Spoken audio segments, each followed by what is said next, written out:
This is a very interesting area of discussion. On DMT and on psilocybin, and they are closely related, psilocybin being 4-phosphoryloxyN dimethyltryptamine, the phosphorylated form of DMT, though they do not degrade into one pathway in the body, it's a parallel pathway.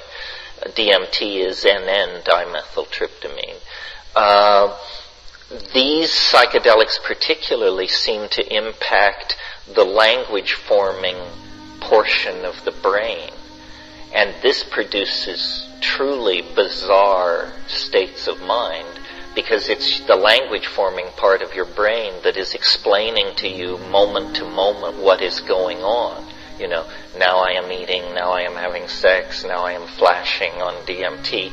And when that part of the brain gets foobarred, then you really do have a puzzlement on your hands, because the machinery of description itself has been caught up in the process. On DMT, these entities, these machine-like, diminutive, shape-shifting, faceted machine elf-type creatures that come bounding out of the state.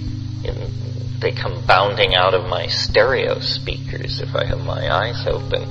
They are like, they're elfin embodiments of syntactical intent. Somehow syntax, which is normally the invisible architecture behind language, has moved into the foreground, and you can see it. I mean, it's doing calisthenics and acrobatics in front of you. It's crawling all over you. And what's happened is that your categories have been scrambled or something, and this thing which is normally supposed to be invisible and in the background and an abstraction has come forward and is doing handsprings right in front of you. And the thing makes linguistic objects. It sheds syntactical objectification so that it comes toward you. They come toward you. They divide. They merge. They're bounding. They're screaming. They're squeaking. And they hold out objects which they sing into existence, or which they pull out of some other place. And these things are like jewels and lights, but also like consomme and old farts and yesterday and high speed. In other words, they are made of juxtapositions of qualities that are impossible in three-dimensional space. What they're like is, and in fact this is probably what they are, what they're like is they're like 3 and 4 and 5-dimensional puns. And you know how the pleasure of a pun lies in the fact that it's not that the meaning flickers from A to B, it's that it's simultaneously A and B, and when the pun is really funny, it's an A, B, C, D pun, and it's simultaneously all these things. Well, that quality, which in our experience can only occur to an acoustical output, or a glyph, which stands for an acoustical output, in other words, a printed pun. In the DMT world, objects can do this. Objects can simultaneously manifest more than one nature at once.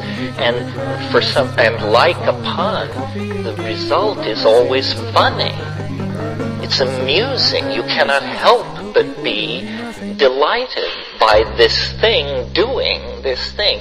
Well, so these syntactical animals, or these linguistic elves, are pulling this stuff out and gesturing with it, pushing it in your face, saying, look at this, and you are fascinated, pulled into it, because each one is, what? How can this be happening? It's not, we're not in the world anymore. We're not in the world. No artist, however gifted, could make one of these objects, because they have qualities, extremely difficult to language qualities, that no object in this world has. And so you're trying to wrap your mind and say, my God, what is it? Because in spite of the fact that it's just a little thing, you can tell by looking at it that its implications are earth-shaking. In other words, that if I could suddenly pull one of these things out of hyperspace and we would all look at it, we would all realize that that was the ball game right there. That somehow this proved it, was it, did it, ended it, started it, made it clear. How can this be? Well, I don't know, you had to be there, sort of. And then what lies behind this, or as you try to analyze the situation, you realize that these objects that these things are making are made by utterances. That sound is how this trick is done.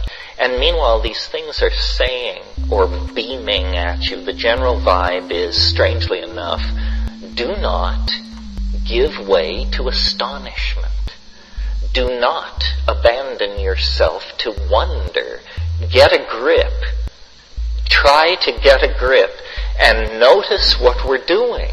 Pay attention. This is the mantra. Pay attention. Pay attention.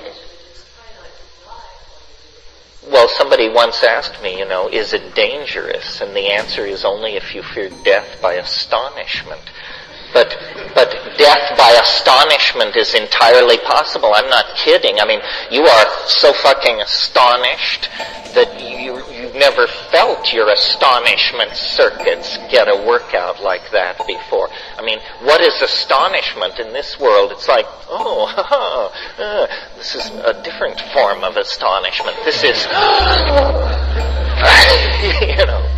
So, and then the whole notion that's being pushed here is, do this thing, do this activity, do as we do. And you can sort of feel your intentionality or your inner something or other reorganizing, and there's this like heat.